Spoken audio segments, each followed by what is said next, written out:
Hey everyone, welcome back to the channel. In today's video, I'm going to show you how to buy Dogecoin on Binance. It's really simple and easy. Open the Binance application. Make sure you have a verified Binance account. Then you need to make sure that you have enough USDT in your account. In order to do this, you will have to tap on this assets in the bottom right. And here you will be able to see the amount of USDT that you have.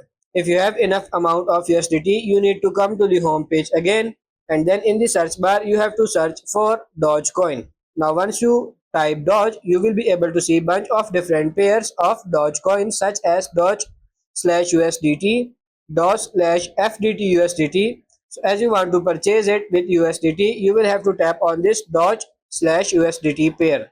After that, you need to tap on this buy button in the bottom. Then you need to enter the amount of USDT that you want to spend on purchasing the Dogecoin, and then it will show you how much Dogecoin you will get if you spend $89 of USDT onto it. Then you need to tap on this buy Doge button in the bottom, and then your order will be placed and you can view them in your wallets. So that's pretty much it for this video. I hope this video was helpful. If it is, like it and subscribe to the channel. Thank you.